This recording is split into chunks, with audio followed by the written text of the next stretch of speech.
Vous êtes prêt, Jean-Luc? Ah oui, oui. Vous êtes prêt? Toujours prêt? Toujours prêt. Bon, mais d'abord... Voilà. Bon, d'abord, je vous remercie beaucoup. Les étudiants sont en train de me rejoindre les uns après les autres. Nous accorder un petit peu de temps. Oui. Pour deux raisons. Parce que, en fait, dans le fond, quand on a commencé à avoir des images au journal télévisé et que le confinement pour nous toutes et tous a commencé, en fait, moi, j'ai beaucoup pensé à vous parce que vous avez beaucoup commenté et réfléchi aux images qui sont celles du cinéma, bien sûr, mais aussi celles de la communication, des médias, de la télévision. Et puis, disons, peut-être le déclencheur, c'était surtout quand j'ai vu qu'on allait annuler Wimbledon et Roland-Garros, je me suis dit, alors là, ça doit vous faire quelque chose, parce que dans le fond... Oh, plus maintenant. Vous suivez toujours le tennis, quand même? Un peu. Pas vraiment, moins. Et je me suis dit, voilà une activité, le cinéma, en fait, dont le fond, on peut, comme on le fait depuis maintenant un mois et demi, on peut le basculer sur le numérique, ce que tout le monde fait. Les gens regardent de moins en moins des films dans les salles de cinéma, donc peut-être qu'ils ne se rendront même pas compte que les salles de cinéma ont fermé ces derniers temps, à part les familles qui vont pour les films d'été, etc. Par contre, le sport, ça, le tennis, on peut rien faire. C'est un vrai spectacle. Et juste sur les journaux télévisés et sur l'information, vous regardez toujours beaucoup la télévision? Moyen. Un peu plus. Je regarde en France les chaînes d'information. Je regarde un peu les chaînes d'information, rarement la télé rarement la télé publique, juste les chaînes d'information. En fait, qui sont des succursales de grandes chaînes et comme ça. Mais pourquoi vous êtes... Ben, pour me tenir un peu au courant. Quand c'est toujours pareil, je ne regarde pas. C'est un peu comme au théâtre ce soir, avec les mêmes... J'en ai fait un sketch dans mon scénario où on voit ça sera difficile à obtenir du reste parce qu'il faudrait trouver quelqu'un qui fait une chaîne d'information, femme par exemple, et puis ensuite qu'on oppose un peu très simplement à la vie privée, si vous voulez. Et on ne dit plus la même chose. Ils sont prêts à mourir pour l'info, mais ils ne sont pas prêts à vivre leur vie. Donc c'est difficile de trouver... Parce qu'on ne peut pas prendre un acteur qui fait semblant d'être un speakerine ou speaker. Il faut qu'elle soit vraie, qu'elle diffuse ces nouvelles du jour qu'on choisit, et puis après qu'elle accepte d'être filmée dans un dialogue de fiction qui est la vie, disons... La vie humaine, ça fait penser à la voix humaine de Cocteau, si vous voulez, aussi, par exemple. Voilà. Et quand vous dites que vous regardez les chaînes l'information continue, et plus forcément le journal télévisé, le rendez-vous de 20h, il y a une raison particulière? Non, je regarde 1 ou 2 fois par jour. J'ai mes 5 ou 6 endroits, je regarde que s'il y a un film sur Canal+, c'est rare. Et puis de temps en temps sur les programmes, si je vois un ancien film que j'ai envie de revoir, ou que je repique pour l'avoir à disposition sur les chaînes d'information toute la journée, c'est pareil, donc ça suffit de regarder une fois le matin et le soir ou le lendemain matin. C'est un peu le journal, c'est mon journal, mais en fait... c'est les journaux, parce que ici, la Suisse, je ne connais pas du tout. Et avec Anne-Marie, on ne regarde que 3 journaux, Libération, Le Canard enchaîné et Charlie Hebdo. Et ça fait 3 journaux d'information, et ça suffit. Ça suffit. Plus l'équipe, vous lisez plus l'équipe? Non, c'est fini. De temps en temps, Le Monde, mais à côté de Libération, je trouve que c'est assez mal écrit. On voit que c'est un écrit, même s'ils ne sont pas bureaucratiques, de temps en temps, il y a un écrivain dedans qui est mieux qu'un autre, et comme ça. Mais les journalistes de Libé, on sent qu'ils c'est ce qu'ils veulent. c'est un emploi, un journaliste au Monde. Il y a le Monde qui dirige, mais... Et quand vous regardez les chaînes d'information, vous n'avez pas l'impression de regarder des rushs? Parce qu'effectivement, il y a quelque chose qui est très répétitif. Tous les jours, on répète les prises, chaque journal, chaque heure, on revoit les mêmes sujets, avec une petite modification, des fois, en termes du jeu des présentateurs du journal télévisé. Alors, on peut voir... Oui, on finit par les regarder comme au théâtre ce soir. Il y en a un ou deux qu'on aime mieux que les autres, parce qu'ils se débattent mieux, si vous voulez, comme ça, chacun sait. Mais c'est tout, mais pour l'information elle-même, c'est... Enfin, je crois du reste que le virus, sur lequel on ne donne pas beaucoup d'informations, justement, mais ça vient de la théorie de l'information de Shannon, et ensuite d'autres. Le virus d'une communication, il a besoin d'un autre, d'aller chez le voisin, comme certains oiseaux, pour y entrer. Et donc, quand on envoie un message, même sur un réseau, on a besoin de l'autre pour entrer chez lui. Donc ça m'étonne un peu qu'il ne parle pas de l'information. Je me suis intéressé très tôt, et comme je racontais à Fabrice, j'ai trouvé même une fois, par la théorie de quand l'ARN n'avait pas été trouvée encore.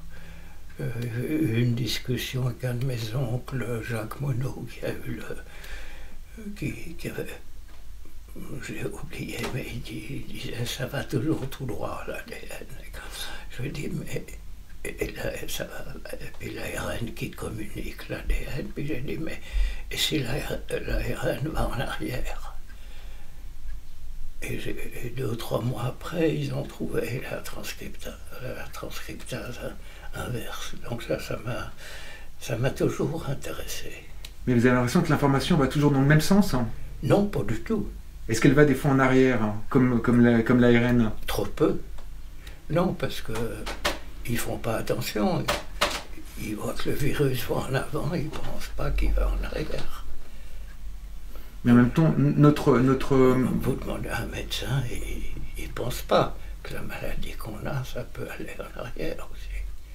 Il y a l'idée de la progression tous les jours au journal télévisé. Oui, mais ça, c'est le capitalisme, c'est la croissance. Mais ça, on a une chiffre, quand on regarde le journal télévisé, que ce soit sur les chaînes d'infos, que c'est sur la grande messe de 20h, il y a quelque chose de très graphique, c'est qu'on voit la courbe de la pandémie qui fait comme ça, et puis l'économie qui fait comme ça. La courbe, pour moi, la courbe, c'est ça. Ouais. Pour eux, la courbe, c'est ça. Ouais. C'est pas la même chose. Alors disons, la chute... Parce que quand on fait ça, pour pouvoir faire un graphique qu'ils appellent courbe, ils oublient chaque fois que ça fait ça. Oui, oui. Ils ne pensent que ça.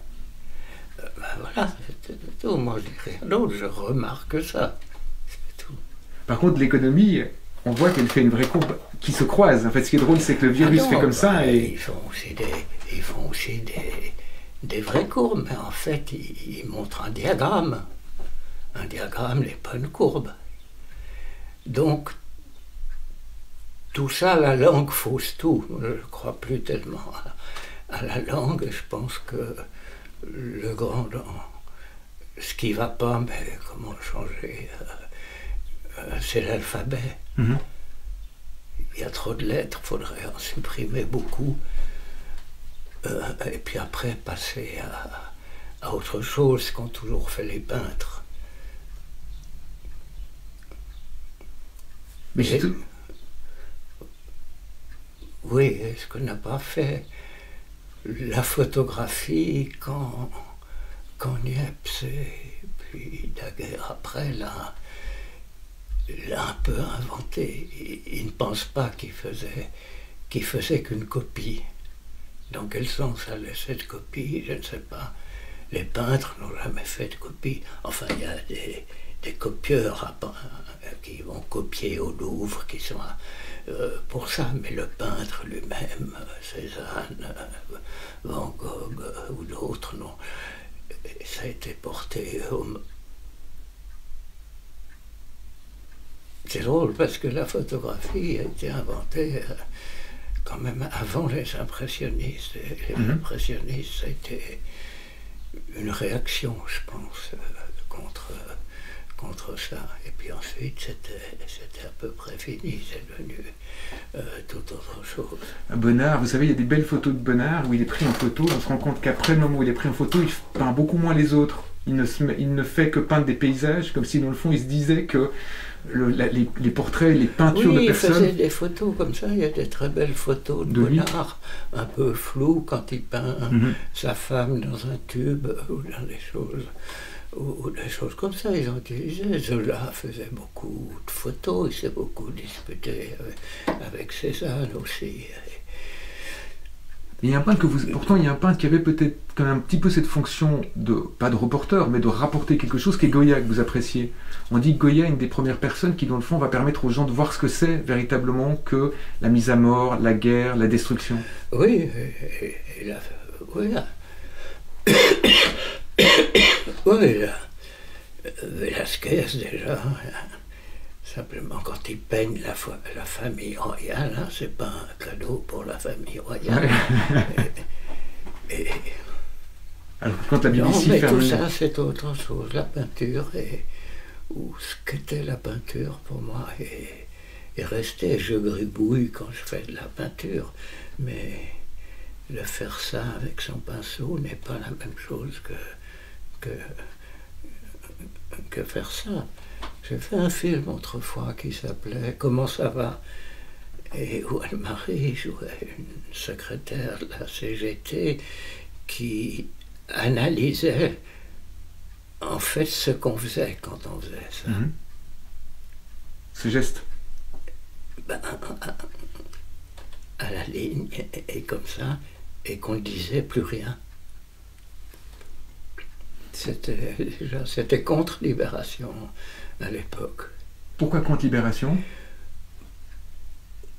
Parce que je trouvais qu'ils ne faisaient pas assez de photos, où ils n'étaient pas assez en prise sur, comme c'est venu un peu après, en prise sur...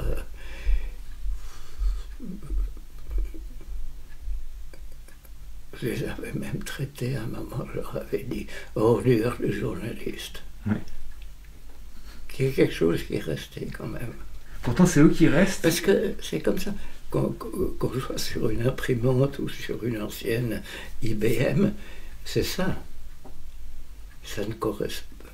Et elle analyse bien, à partir de 2 photos, combien ça ne rend pas compte de ça.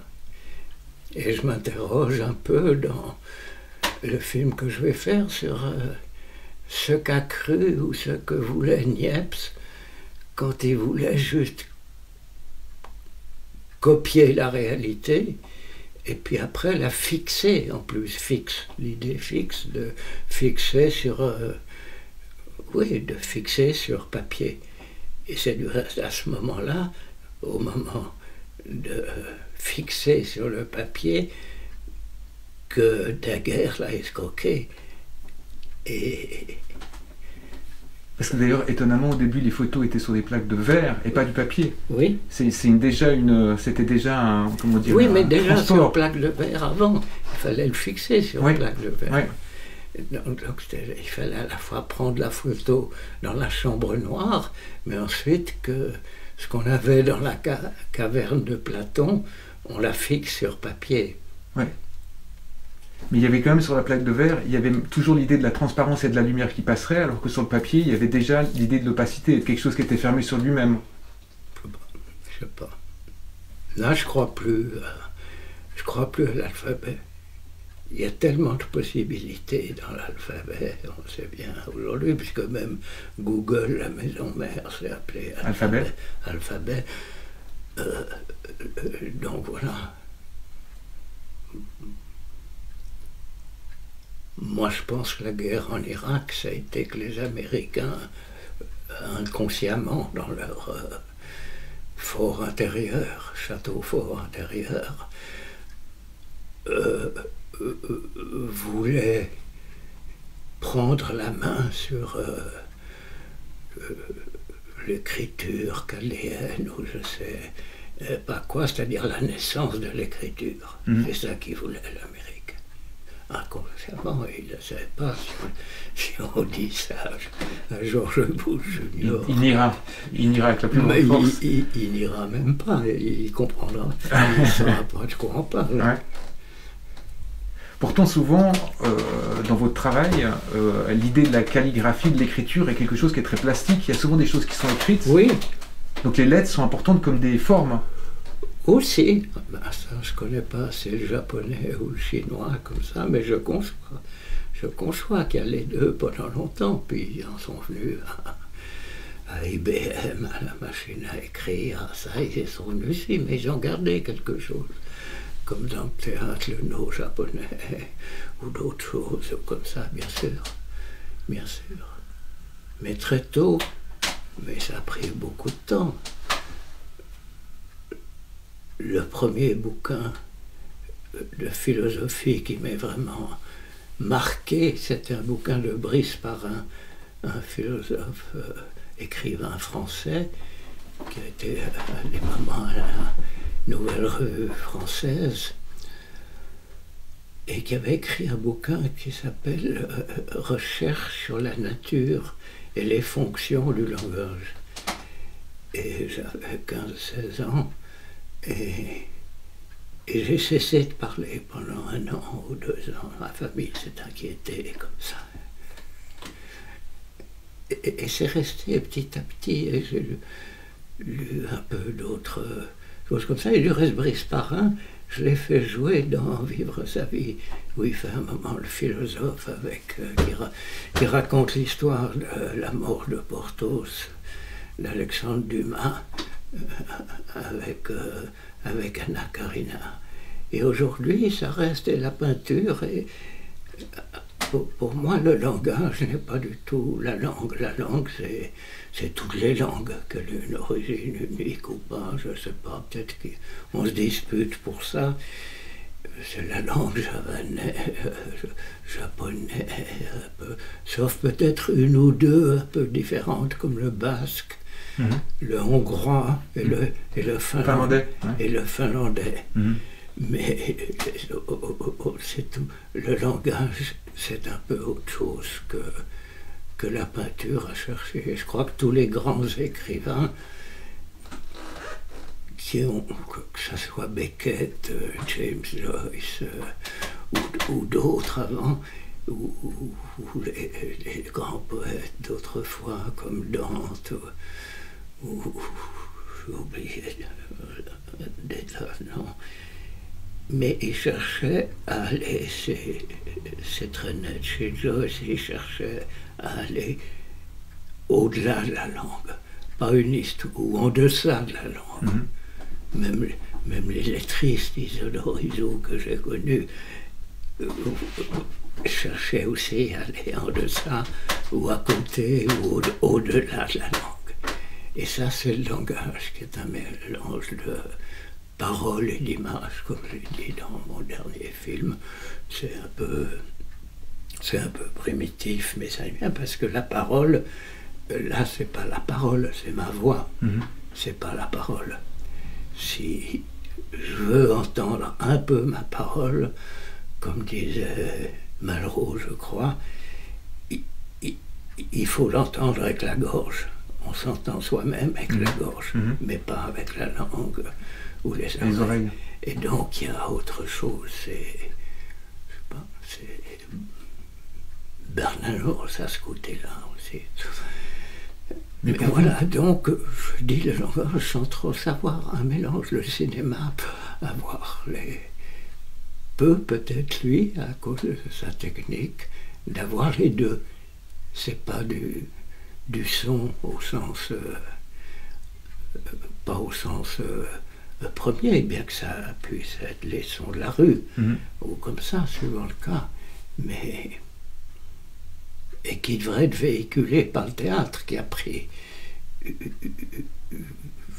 qui a pris une mauvaise place parce qu'ils font plus de rhétorique que de paroles. Mais vous avez l'impression du coup que le cinéma doit être en deçà des mots, ça doit être comme la peinture, c'est au même endroit que la peinture. On pourrait se dire que la peinture est en dessus des mots. On peut, les sons, c'est le bruit de la rue, que ce soit les mots comme ça, même des mots qui ont du sens. Mais il n'y a pas que ça. Où il y a trop peu, où il y a trop. Les politiques sont noyés là-dedans. Comment voulez-vous aussi essayez de vous penser en chef d'État 2 minutes. On abandonne, tout le monde est comme ça, donc on laisse faire l'État.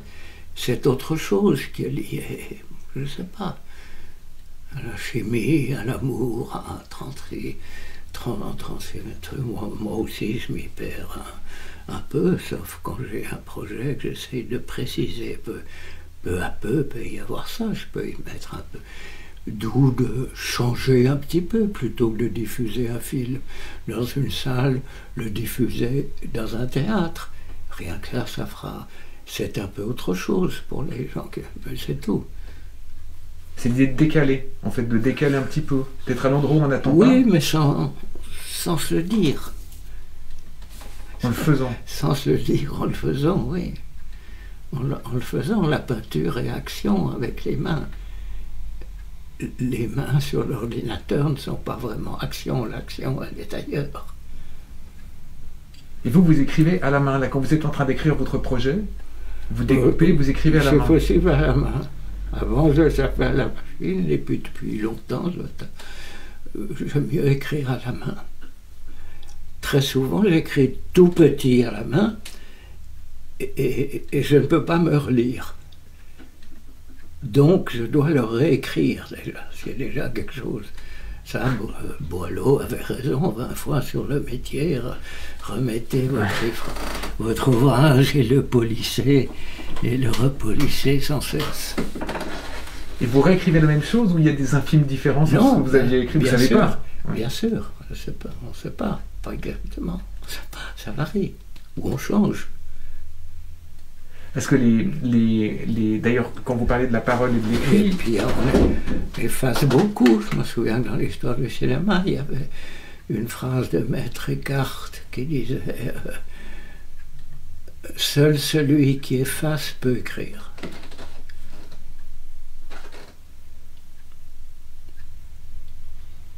Donc tout ça, c'est...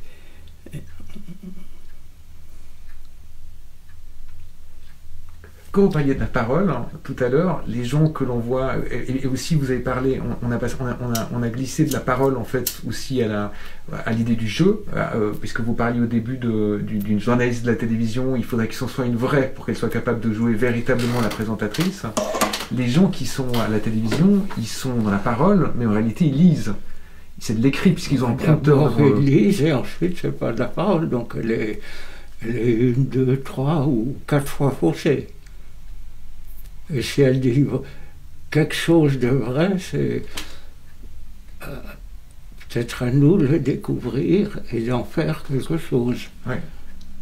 Ce qu'on ne fait pas, on dit « oh, il déconne », et puis on se croit libre de tout péché. Et quand on les voit assis, en fait, et qu'ils lisent, donc le prompteur, pour réciter ce qui a été écrit par eux ou par quelqu'un d'autre, il y a une petite différence. Il y en a de temps en temps qui ont une parole. Je me souviens d'un pamphlétaire qui a eu du succès à un moment qui s'appelle Henri Guillemin. Lui avait une certaine parole. Et on pouvait l'écouter raconter tel épisode de l'histoire de France ou comme ça. Mais il y avait quelque chose. Tchernia à côté, c'était moins bien. C'était un auteur, Guillemin, donc il se voyait déjà comme quelqu'un qui était dans la narration, ce qui n'était peut-être pas le cas de Tchernia. Mais puis c'était un bon théâtre historique. Ouais. Un bon théâtre, ça valait 1000 séries sur la Révolution française ou l'autre, je ne sais pas. Alors, justement, par rapport à cette idée du théâtre ce soir, quand on est au journal télévisé ou qu'on regarde les infos, il y a une petite différence qui est maintenant le fait qu'avec l'appareil avec lequel je vous filme, qui est un téléphone portable, tout le monde, les journalistes, ont beaucoup l'habitude de prendre leur téléphone portable pour faire des interviews. Et donc d'être dans une démarche qui n'est plus celle d'être installé derrière son pupitre, mais de tenir la caméra pour parler à des invités qui sont aussi, comme on le fait maintenant, par Skype ou, disons, à distance. Et la chose qui m'a surprise, c'est qu'au-delà du fait qu'il y a un plaisir à, entre guillemets, mal se filmer, ce que j'entends par là, c'est de mettre la caméra très très proche de soi, voire très très proche de sa bouche, ils sont aussi dans une perspective qui n'est pas celle habituelle, c'est-à-dire ils ne sont pas en train de lire un prompteur, ils sont dans une forme de lâcher-prise qui fait qu'on les voit se filmer de façon très différente que quand ils sont au journal télévisé.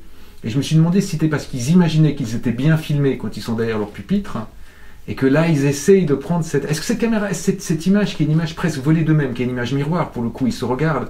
En fait, là, c'est moi qui vous regarde à travers mon téléphone, mais si j'étais un journaliste, je me filmerais moi-même, donc je me verrais en train de vous parler, je me parlerais à moi-même d'une certaine façon. Vous voyez une différence, vous, dans leur façon de parler, par exemple, à l'image, quand ils sont sur leur téléphone portable ou dans la caméra, avec le prompteur et la caméra qui est devenue un robot, d'ailleurs, il n'y a plus personne derrière maintenant. Ils sont tout seuls dans un studio avec des machines. Je ne sais pas, ça me dépasse. Ou quel est l'envers du mot dépassé, ça me... Repasse. Ça me soustrait. Ça vous soustrait. Et à propos de Skype, je m'en souviens que Jean-Paul m'avait proposé Skype,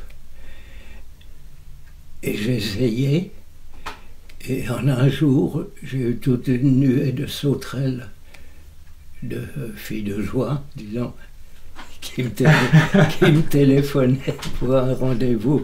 Donc, je voulais pas Skype. Vous avez arrêté? Quasiment en un jour, ouais. Et j'ai pris plutôt Apple, puisque Apple a son Skype personnel, oui. Sous le nom de FaceTime, voilà, mais sans que personne vous téléphone. Ah non, j'ai cru que vous me disiez que l'annuel sauterelle, c'était comme une sorte de punition divine. Vous aviez succombé à Skype et il y avait une punition divine qui était une... Oui, bah, ça a été ces sauterelles de juin qui m'ont fixé rendez-vous tout de suite. D'ailleurs, dans la bizarrerie, mais je peux juste faire pour une seconde un arrière-plan pour prouver en fait dans le fond que la difficulté pour faire ce petit entretien, c'est qu'évidemment il n'y avait pas de... Vous me dites que vous n'êtes pas sur Skype, donc je fais ça pour juste pour vous, pour Anne-Marie. D'accord, vous prouvez qu'on était ensemble, mais je tiens à dire que du coup on s'est pas serré la main, que j'ai pris une distance qui n'est pas celle qu'on prend forcément avec les acteurs. Qu'on voit le pli du nez qui fait une grande comme ça, et qu'on voit le sourire après, et on dirait un masque dans une peinture de Ensor. Vous voyez qui est? C'est oui, Ensor. Bien sûr, oui. Ça prouve en fait le fait qu'on respecte les directives, en tout cas des Suisses qui demandent qu'on se tienne à distance, etc. Oui, bah, comment ça s'appelle? Le gouvernement fédéral, il a l'habitude de se tenir à distance. Oui. Pourtant, on voit là, les ministres qui vont beaucoup s'étendre, on a l'impression qu'ils doivent prouver qu'ils vont voir le peuple parce qu'ils vont dans les hôpitaux. Ils n'arrêtent pas de dire, d'ailleurs, quand ils arrivent, ils font toujours ces blagues de dire « je ne vous serre pas la main ». C'est un running gag qui pourrait être un gag pour une comédie américaine des années 40, où chaque fois, dans un film de Lubitsch, chaque fois quelqu'un arriverait et dirait « on ne se serre naturellement pas la main ». Ils font un peu presque « hi myself » cette fois-ci, ils se disent bonjour comme ça de loin. Mais ce rapport, en fait, dans le fond, quand vous parliez du langage et que vous parliez de la langue, là, bah, par exemple, le fait que... La langue, c'est ce qu'on parle tous. Et comme ça, je ne suis pas contre.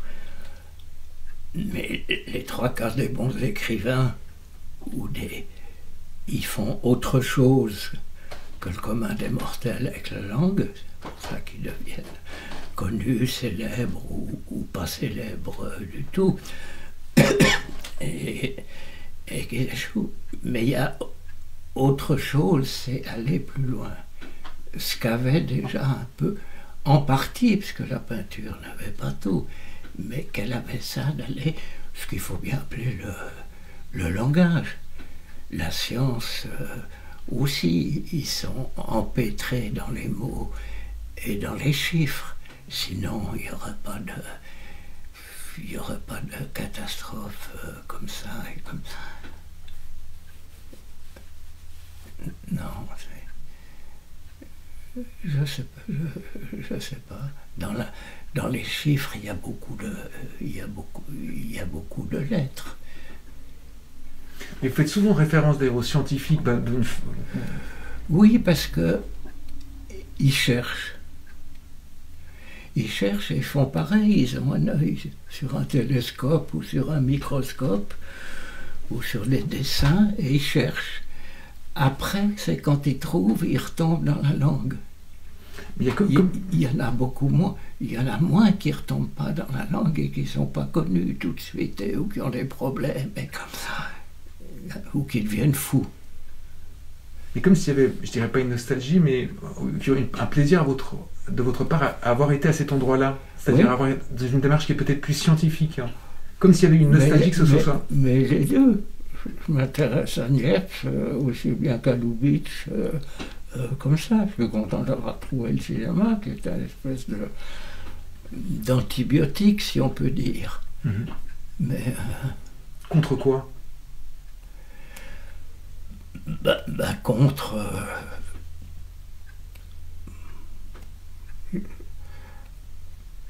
je dirais pas contre, je dirais plutôt à côté, ou dessous, ou dessus. Je me souviens d'avoir fait une émission à France 2 avec 2 enfants qui commençaient par un dialogue de 2, Picrine qui disait toujours dessous ou dessus, ou choses comme ça. Il y a quelque chose presque, mais comme Tchekhov fêtait, c'est-à-dire médecin et écrivain, on a l'impression qu'il y aurait eu aussi envie de votre côté d'avoir ce bagage-là. C'est difficile d'être les deux. Le cinéma permet peut-être d'être un tout petit peu plus polyvalent, pas trop. Parce qu'aujourd'hui, par rapport à Niepce, celui qui appuie sur une caméra et qui voit ce qu'il est en train de filmer, il n'a aucun doute qu'il filme ça. Moi, j'en suis arrivé au point, il ne filme pas ça. Et ça, les peintres savaient que, enfin, les peintres qu'on connaît, mais même des plus gentils peintres du village ou comme ça, comme celui que j'avais inventé, qui s'appelait comment est-ce qu'il s'appelait? J'ai oublié, celui qui peignait. Dans Liberté et Patrie? Oui, dans Liberté et Patrie. J'ai oublié.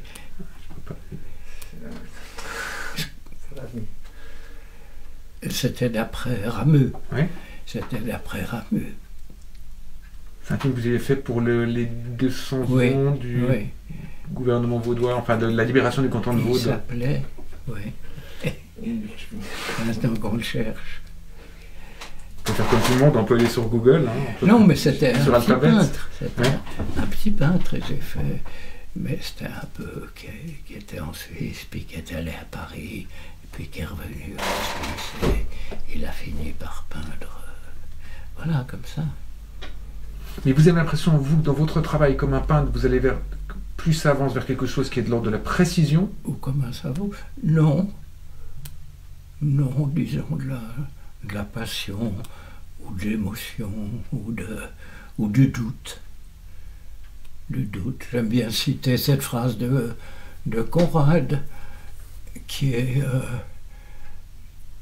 nous travaillons dans la nuit, nous faisons ce que nous pouvons, le doute est notre passion, et la passion est notre tâche.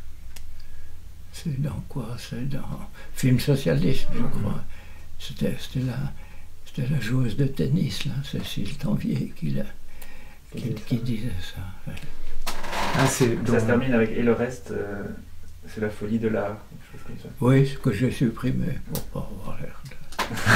que je rajoute, oui, il y a des peintres qui sont partis, je me souviens pour parler d'un autre peintre vaudois, les premiers portraits ou les portraits de Vallotton, jeune homme. Vallotton, j'aime beaucoup. C'est des portraits d'une précision, tous les cheveux scientifiques. Il souligne après, même Suzanne Valadon va souligner la mort. Non, c'est très beau.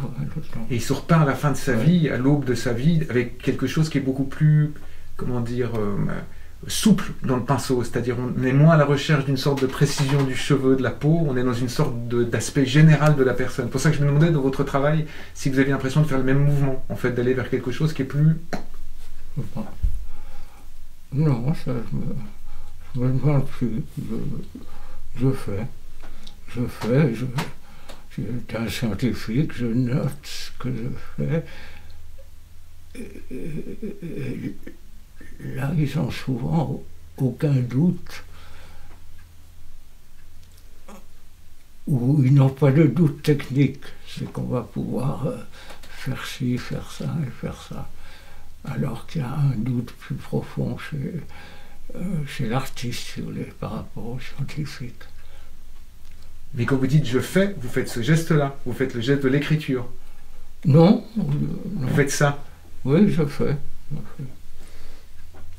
Comme par pointillisme, vous faites les choses. Mais c'est une action. Le scientifique fait une action, le médecin fait une action. Quand il pose un diagnostic,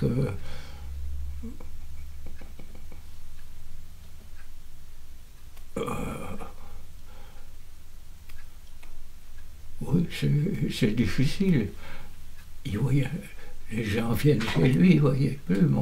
Mon père visitait les gens. Oui. Il allait à la rencontre. Oui, il était, je pense pas, dans sa spécialité, qui était l'estomac. Il a inventé, du reste, à l'époque, une espèce de petite caméra qui pouvait aller dans l'estomac. C'était en 35 ou tout ça. Aujourd'hui, c'est plus difficile. Les pires, c'est les juristes. Les juristes qui n'ont que des lettres de l'alphabet, qui manipulent dans tous les sens. Alors quand c'est pour une cause, on félicite l'avocat, on est bien content qu'il nous les livre, mais sinon c'est...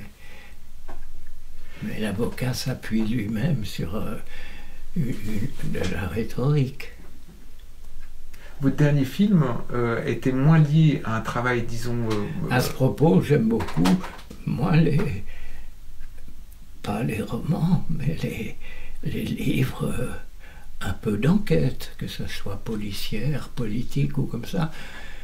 Quand je sens et que je me suive qu'il y a un vrai travail d'enquête qui peut durer 5, 6 ans, soit pour innocenter quelqu'un, soit pour accuser quelqu'un d'autre d'une malversation, ça j'aime beaucoup. Il n'y en a pas des masses. Il y en a beaucoup de publiés, mais il n'y en a pas des masses. Les romans noirs ont toujours ce côté documentaire. Certains. Connaître la vie des criminels, des policiers. Les premiers romans de Manchette. Oui. Mais qui étaient... Ils se prenaient pour un critique de cinéma aussi. Et les films d'après les romans de Manchette ont été faits par José Giovanni, même pas par Melville. Les Goodies aussi. Goodies, il y avait un plaisir. Goodies aussi. La description très précise du mot. Tout à fait. Presque une enquête, on a l'impression de lire des romans réalistes. Oui, c'est un point commun qu'on avait avec Truffaut avant de disputer, c'était David Goodies. Lui, il a fait tirer sur le pianiste. Oui. Puis après, ça... Mais cette précision, en fait, quand vous dites, par rapport justement je disais votre dernier film, vos derniers films, il y a l'implication en fait de la mise en scène avec les acteurs, d'aller à la rencontre d'acteurs, et elle s'est fait plus discrète. Oui, complètement. Mais est-ce que vous avez l'impression, est-ce que c'est quelque chose qui vous manque pour le film, non. Pour le film avec Roxy, je dis avec Roxy parce que les autres acteurs, je ne sais pas qui ils sont, et qu'ils auraient pu être presque n'importe qui. Ouais. Au début, j'avais essayé de choisir, et puis après, j'ai dit, on prend celui-là, il a l'air honnête, et puis voilà. Ce qui était vrai, mais c'était Roxy, le principal. Non, parce qu'on ne peut pas. Les acteurs, ils sont aujourd'hui dans quelque chose de tout à fait faux entre la même s'ils sont humbles, ils sont dans la mégalomanie du personnage. Ou comme ça, ils pensent qu'ils peuvent jouer un autre personnage que eux. C'est pas évident que leur jeu est un autre, comme Rimbaud le disait. Non. Mais ça, très tôt, j'ai senti. Mais il y avait des figurants que j'aime bien parce qu'ils étaient, pour eux-mêmes, ils étaient vedettes à ce moment-là. Donc, il y avait une innocence chez eux qu'il n'y a plus chez la star. En même temps, quelqu'un alors qu'à Hollywood, il y a eu un moment, jusqu'au milieu du parlant, où la star était encore honnête, mais parce qu'ils étaient tenus très, très, très fort par les producteurs. L'autre possibilité, c'est de leur faire ce qu'ils sont, alors ce que vous avez souvent fait dans vos films, ou ce qu'ils désirent être, oui, ce que Rivette faisait, par exemple. C'était un échappatoire. Ouais. Mais il faut qu'ils en soient capables et qu'ils ne fassent pas d'autre chose à côté. Et Roxy, vous étiez sûr qu'il faisait ce qu'il voulait ou qu'il faisait quand même quelque chose pour la caméra? Pour son maître? Non. Non. Il faisait ce qu'il voulait et je lui faisais faire des choses dont il a l'habitude, que ce soit manger un bout de cervelas à tel endroit, ben il y allait. Mais ce rapport, par exemple, est-ce que vous avez l'impression que quand vous alliez vers les acteurs, il y avait quelque chose qui était semblable que votre père qui allait trouver ses patients, ou c'était complètement différent? J'ai pas pensé tout de suite. J'ai pas pensé tout de suite. Maintenant, et puis j'ai pas besoin de... Non, je peux faire des gens, je peux faire avec des figures, qui est un mot que j'ai employé souvent. Pas un acteur, mais une figure. Il faut qu'il représente autre chose. Ils peuvent pas, non, je pourrais pas parce que je ne saurais pas quoi leur dire. Faites ci, faites ça, faites ce que vous voulez. Et pas ça, c'est pas intéressant et ça vaut pas la peine qu'ils aillent gagner leur vie ailleurs. Non. Mais vous vous forciez avant, du coup, à leur parler? Vous vous forciez à leur dire quelque chose? Non, mais je croyais, je pensais, je suis pas venu d'un coup. Je suis pas venu d'un coup comme ça. Et donc, du coup, il n'y aurait aucune idée de se dire, quand je reprends votre idée de filmer une journaliste télé qui fait ce qu'elle sait faire, on ne saurait pas quoi lui dire si on devait prendre une actrice. Qu'est-ce qu'on pourrait bien lui dire? Rien, en fait. C'est pour ça que vous dites qu'il faudrait prendre quelqu'un dans l'emploi. Mais je ne peux pas prendre une actrice, parce que là, elle n'a pas à dire ça, elle n'est pas vitrine, elle ne peut pas. Donc il faut prendre il faut que pour le spectateur, je commence à penser un peu au spectateur dans le désir de me suivre un peu, et quand j'oppose... c'est une séquence qui s'appelle Fake News. Une journaliste de LCI, TF1, qui est capable. Et puis après, la même chez elle, qui écoute quelque chose que lui dit son amant, ou sa mère, ou sa petite fille. C'est tout. C'est tout. Et pourquoi ça s'appelle... Au spectateur à voir s'il sent une différence. L'un qui s'appelle Virus des infos et l'autre simplement, puisque c'est un titre d'un de mes films, Vivre sa vie. Et pourquoi ça s'appelle Fake News, cette séquence? Ben parce que c'est du domaine public aujourd'hui.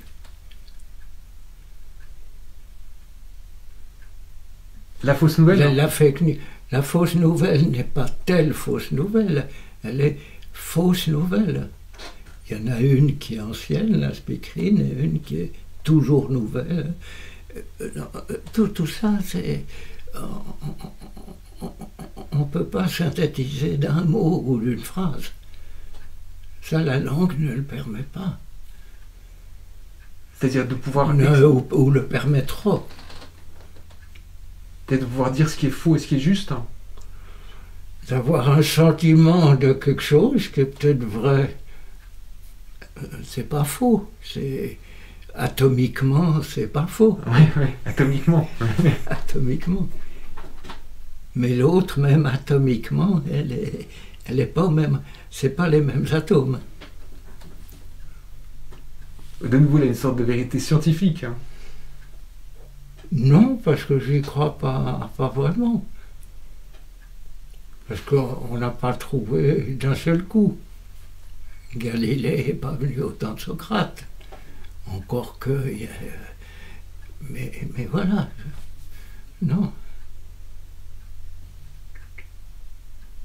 Et du coup, la discussion, par exemple, là, tous les soirs, on a le droit d'avoir des discours. C'est très difficile de discuter avec un bon scientifique de la langue, de l'approche. C'est très difficile. C'est très difficile de discuter sincèrement avec ses manques et avec ses manques aussi, comme ça. C'est très difficile. Ou ça ne l'intéresse pas. Aujourd'hui, on ne peut pas...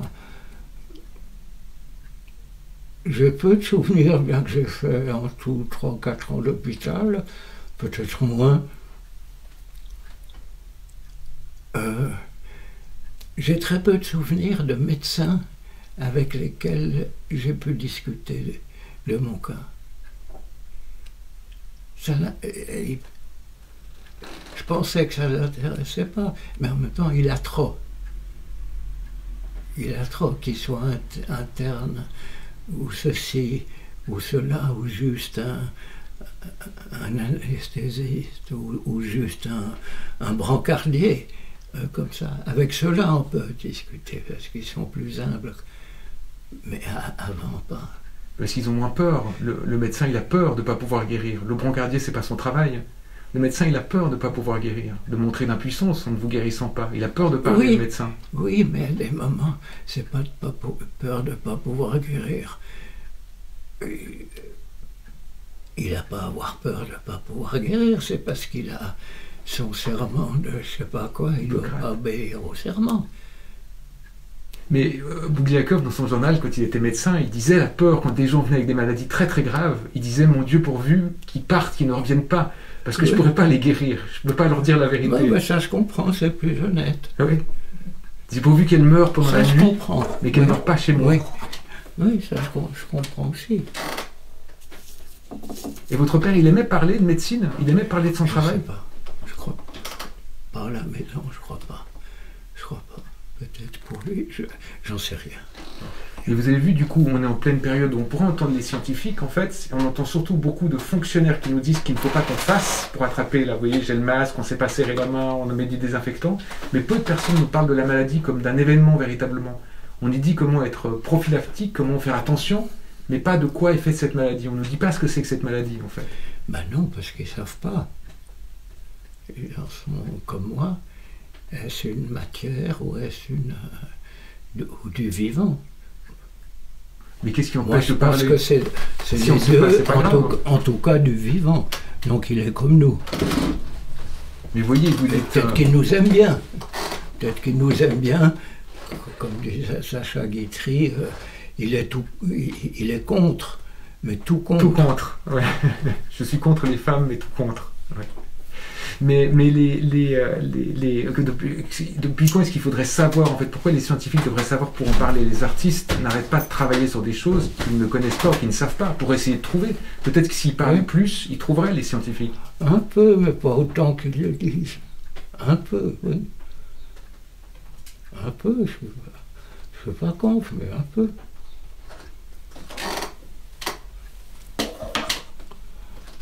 Quand on a trouvé la pénicilline, juste après la guerre, il a fallu la guerre pour trouver la pénicilline. Donc, si on dit ça à un médecin classique ou comme ça, ils disent « Ouais, vous plaisantez.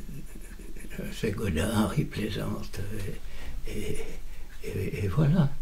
Mais vous voyez, je vais me risquer un parallèle. C'est comme la mémoire, je disais à un médecin, un genolier qui m'a un moment sauvé la vie. Anne-Marie n'y croyait pas. Et moi, je n'avais pas très envie, mais Anne-Marie avait envie, c'est elle qui a décidé, j'en étais content. Et je lui disais qu'avec l'âge, je perdais la mémoire des mots, ce qui n'a rien d'extraordinaire, mais je perdais la mémoire de l'instant. Mais une mémoire plus profonde d'avant, celle-là je l'avais, mais plus profonde. Et par exemple, quand je vais à la Coop, acheter quelque chose, je vois ce que je vais acheter. Je ne me fais pas de liste, mais je vois le parcours que je vais avoir. Qui est Lui pensait que c'était une plaisanterie de moi, que je ne savais pas les mots poire, pomme, fromage. Non, je voyais. Ou s'il y avait un mot, il venait après. Et du reste, quand j'arrivais à la Coop et que j'avais le mot, je ne me souvenais plus. Et vous voyez le parcours que vous devez faire. Je voyais le parcours, et si je vois la poire, je dis, ah, oui, c'est ça, voilà. Mais pas plus. Mais si est venu le mot poire, je l'oublie et j'achète pas la poire que je voulais. Et c'est quelque chose qui vous angoisse ou qui vous laisse au contraire dans un grand non, pas du tout, c'est plutôt un réconfort. Ouais. Par rapport à ce que vous disiez sur les scientifiques, mais vous voyez ici on est à Rolles, tout près de là, pendant longtemps, les scientifiques c'était aussi des explorateurs, des aventuriers. À Aubonne, il y avait Alexandre Yersin qui est parti, qui a découvert le bacille de la peste, mais c'était un aventurier d'abord. Et pendant longtemps, les réalisateurs, les cinéastes étaient aussi plutôt des aventuriers, des gens qui partaient avec des scénarios qui n'étaient pas aussi formatés que ceux qu'on peut avoir aujourd'hui. Et qu'on trouvait peut-être plus de choses parce qu'on partait un peu en vadrouille. Est-ce qu'on ne voudrait pas qu'on aurait peut-être plus de solutions de trouver un remède à la crise si on confiait toute cette affaire à plutôt des aventuriers plutôt qu'à des scientifiques? Comme le cinéma s'en sortirait mieux avec des aventuriers, peut-être. Oui, bien sûr, mais on est trop peu nombreux. Et comme on est en démocratie, c'est la majorité qui en bonne démocratie, c'est la majorité qui dirige. C'est qui on est trop peu nombreux? Ça, un peu les aventuriers, les d'autres trucs qu'il y a toujours eu dans le cinéma, mais le cinéma, à un moment donné, a eu aussi des classiques qui dirigeaient mieux que des aventuriers. Oui. Pour moi, c'est la langue, parce qu'on se dit quelque chose, on n'arrête pas de se parler, ou comme ça. Quand vient le soir ou le temps des rêves, on passe pas facilement, si on est un peu conscient, aux rêves comme ça. Ça passe par des tas de phrases où on n'y arrive pas et on s'embourbe dans ceci et comme ça. Et puis à des moments, si on est très fatigué, ça va. Mais non, c'est pas les rêves. C'est marrant. Le sort qu'on fait à Freud aujourd'hui. En France, ils l'ont supprimé de l'éducation nationale. Oui. Et moi, je Et du reste, Freud, quand il est arrivé en Angleterre, avec un cancer à la mâchoire, sur son passeport, il avait mis, car il était viennois, et ça avait été conquis par Hitler, on a mis Alien Stranger, ennemi étranger. Ça, c'est la langue. Mais si les Français font un sort à Freud, c'est parce que justement il était beaucoup plus dans les images et qu'ils ont leur héros national qui est Lacan, qui est dans les mots pour le coup. Il était dans les deux. Oui, mais Lacan, il fait des images avec ses mots. C'est quelqu'un qui souhaite autre chose aussi. C'est pas un mauvais. C'est un très bon. C'est pas un mauvais bougre. C'est pas un mauvais bougre. Je disais. Et ça, je crois tout à fait que les vrais. C'est Joyce, c'est très difficile à lire. Joyce, il faut savoir vraiment très très bien l'anglais. Et ils en avaient fait une traduction en France par Valérie Larbaud, quelque chose d'autre. Ça n'a pas de sens, comme ils disent. Mais pourquoi vous pensez qu'on fait un mauvais sort à Freud maintenant, en France, particulièrement maintenant? Parce qu'il ferait du bien. Que ce soit pour Israël, Palestine ou tas de choses, on va pas relire Moïse et le monothéisme ou un malaise dans la civilisation ouais. Ou comme ça, c'est-à-dire lentement des fois, à haute voix. On ne lit plus à haute voix. Petit, moi j'étais par mon grand-père, on a appris à lire à haute voix. On lisait à haute voix un peu en famille. Ça, c'était mon grand-père maternel, c'était pas mes parents. Et c'est quelque chose qui est toujours très présent dans votre travail? Oui, qui est resté. On voit les acteurs lire. Même si on ne le fait plus, on pourrait. Si on adapte un roman, on peut faire lire des personnages assis qui lisent, mais il faudrait qu'ils parlent comme Guillemin ou comme l'autre, ce qui n'est pas le cas. C'est quelque chose qu'on devrait apprendre dans le fond dans les écoles de cinéma, puisque les étudiants de l'ECAL nous écoutent. On devrait leur faire lire à haute voix. Je ne sais pas ce qu'ils apprennent. Je ne sais pas ce qu'ils apprennent. Mais est-ce qu'ils devraient apprendre à lire à haute voix? À l'époque de la Nouvelle Vague, oui. À l'époque, s'ils veulent devenir acteurs, oui. À l'époque de la Nouvelle Vague, je pensais qu'il fallait enseigner, ce qui était un plus pour moi à l'époque, c'était qu'il fallait enseigner le cinéma dans les universités. Oui. Aujourd'hui, où il faut, en France, bac plus je ne sais pas combien, pas comme ça, plus partout, l'école, tout ça. Je dis, il faut renvoyer tout le monde, rester chez vous et... En même temps, vous savez, je me dis, voyez, là on est en train de parler, et tout le monde peut commenter ce qu'on est en train de dire. Les étudiants, la grande différence qu'il y a peut-être au moment où vous faites du cinéma, quand vous commencez à faire du cinéma, même moi qui est une autre génération, mais malgré tout, les films étaient vus et commentés par peu de personnes. Aujourd'hui, les étudiants, leurs films sont vus sur des plateformes où tout le monde commente. Et les écoles, c'est peut-être le dernier endroit où ils peuvent faire des choses où le jugement n'est pas immédiat, c'est-à-dire où il n'y a pas immédiatement, en fait, dans le fond, les commentaires, les likes, les pouces en haut, le pouce en bas. Les écoles, peut-être pendant longtemps, elles étaient coercitives, et j'ai l'impression que c'est le dernier endroit où on n'est pas jugé. Alors que là, quand on parle, peut-être les étudiants, plein de gens envoient des commentaires pour dire qu'on est bien, pas bien, que c'est juste, faux, qu'on se trompe. Alors les écoles, elles permettent d'avoir un endroit où il n'y a pas ce jugement-là. Moi, j'en ai pas fait non plus. L'école, ça vient de Yves Yersin? Oui, ça vient de Yves Yersin. Ah, ouais. Oui, j'avais connu autrefois. La même famille que l'explorateur d'Aubonne, qui a découvert le bacille de la peste. Je ne savais pas. Ouais. Ah oui, ça... Donc c'est peut-être le dernier endroit où on peut avoir le droit de faire des films qui sont vus, qui ne sont pas jugés par tout le monde, qui partent pas directement en inquisition. Peut-être. Hein. Mais pourquoi vous pensez que ça devait être... Est-ce que Francis Rosser a été dans une école? Non. Oui, mais pour moi, Francis, qui est très très malade. Oui. Très très malade en ce moment. Je l'ai vu encore il n'y a pas longtemps. Ouais, mais j'espère qu'il ne va pas passer, mais il a plus beaucoup de... Mais pour moi, je ne prenais pas contre vous, Fabrice non plus. C'est le seul cinéaste suisse qui n'a jamais quitté la Suisse, qui s'est intéressé au monde un peu, mais c'est le seul cinéaste suisse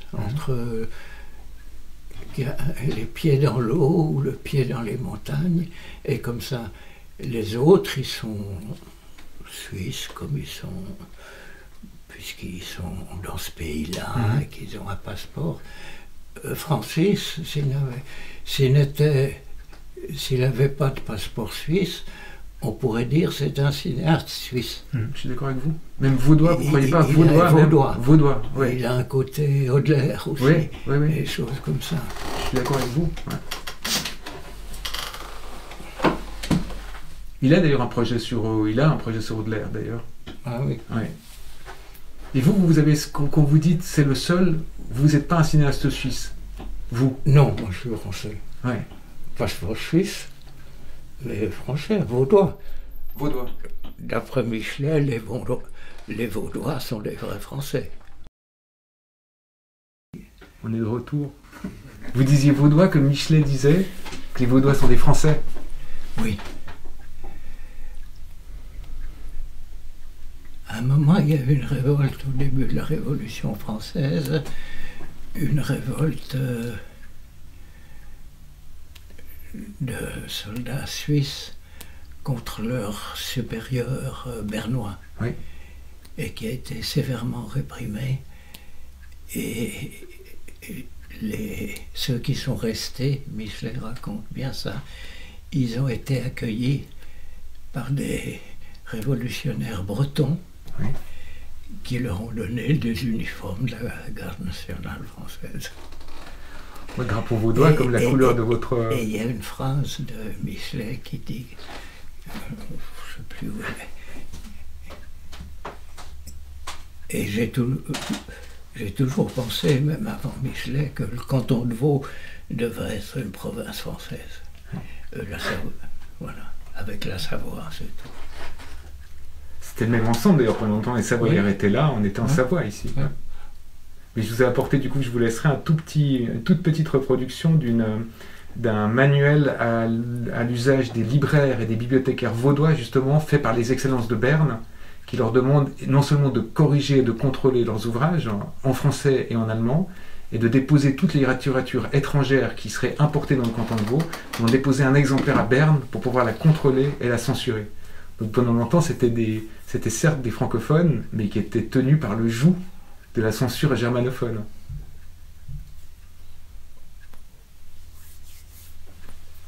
Juste quand vous... Après, on va vous laisser continuer à travailler. Non, je ne travaille pas aujourd'hui. Mais je sais que vous travaillez parce que... Oui, mais c'est fini. Voilà. Vous êtes en train de travailler avec Fabrice, hein. Vous êtes en train de travailler sur un nouveau film. Non, de faire la brochure, de faire le scénario, enfin d'imprimer le scénario. On en est à la Ouétaniette, c'est-à-dire de fixer sur quelque chose. Mais vous voyez, c'est de plus en plus, là, quand vous parliez de... J'ose montrer juste ça, ce qu'il y a sur la table, ou ça vous embête? Je vous montre juste ce qu'il y a dans la pièce, parce qu'on a plutôt l'impression d'être... Vous avez commencé par faire de la peinture, on a l'impression qu'on est chez un peintre, plutôt. Il y a des découpages par terre.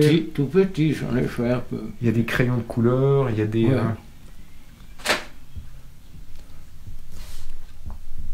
Et donc, du coup, là, vous découpez parce que c'est ce qui va servir, en fait, dans le fond, à faire le scénario.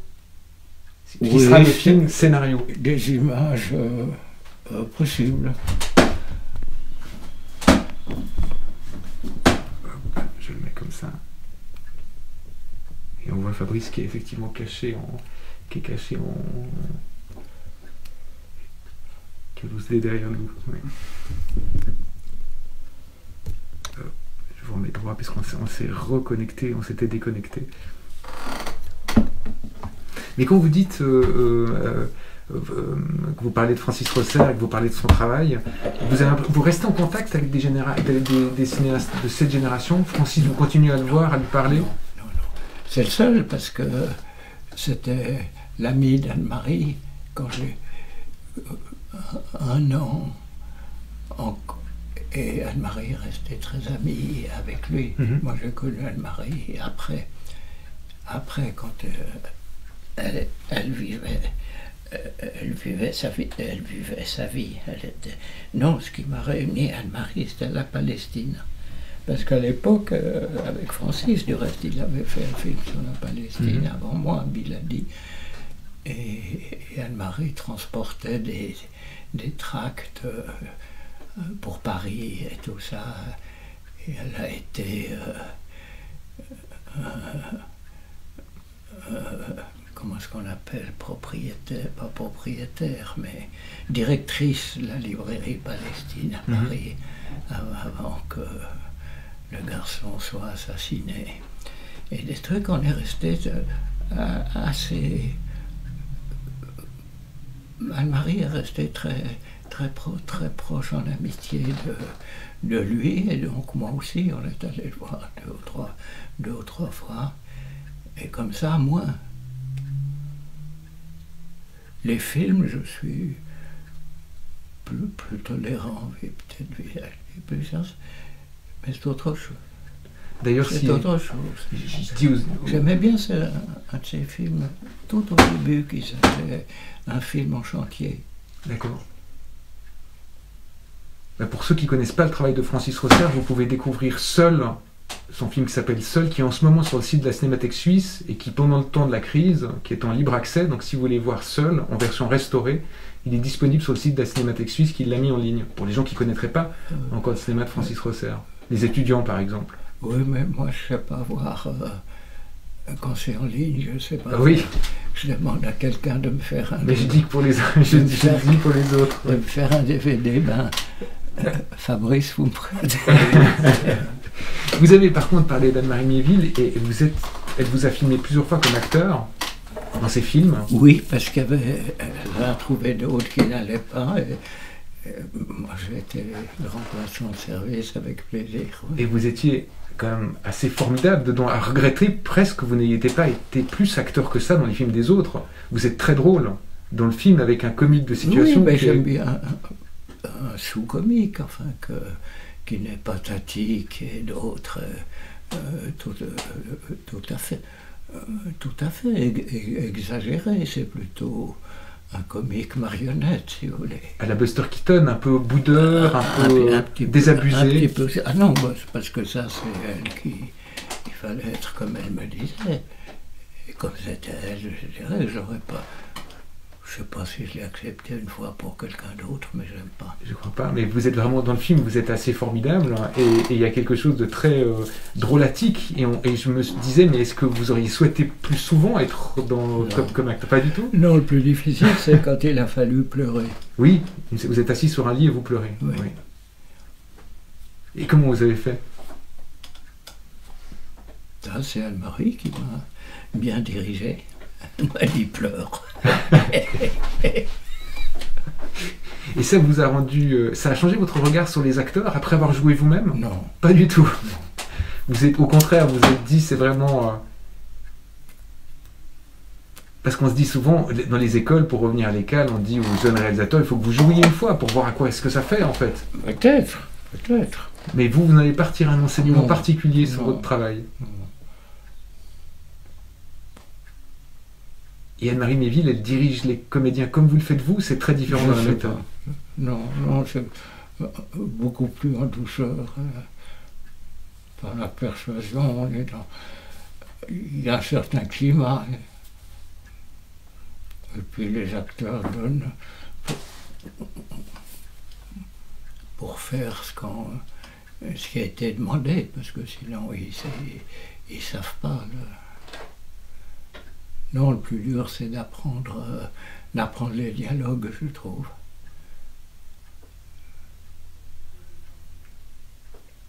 Ce qui est de l'écrit, ce qui repasse par quelque chose qui est de l'écrit et qui est pas... C'est comme d'aller au supermarché et de réfléchir aux poires plutôt que d'y aller en allant les chercher en tant qu'objet. C'est venu après, parce que ça, il y a quand même 20 ans. Mais d'apprendre par cœur, non, ça me gênait. Ça me gênait. Et c'est quelque chose que vous demandiez, vous, aux comédiens, d'apprendre par cœur? Vous parliez beaucoup en direct, souvent pour les dicter en direct. J'en sais rien. Oui, mais des fois, je leur soufflais le dialogue par un micro HF, etc. Alors, avant de vous laisser continuer à travailler, vous pouvez juste, si vous êtes d'accord, vous m'avez expliqué que vous êtes en train de travailler sur un projet qui est lié à de la musique, un rapport avec la musique.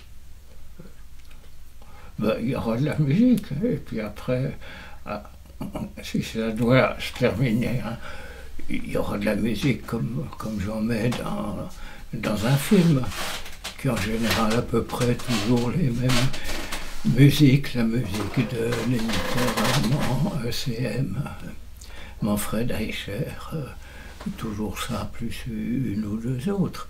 Et puis, dans le petit film, où on ne fait que raconter le projet, mais de l'imaginer un peu en scène, ce qui est complètement inventé, puisque j'imagine que la directrice de l'Opéra Bastille, c'est la reine de Saba.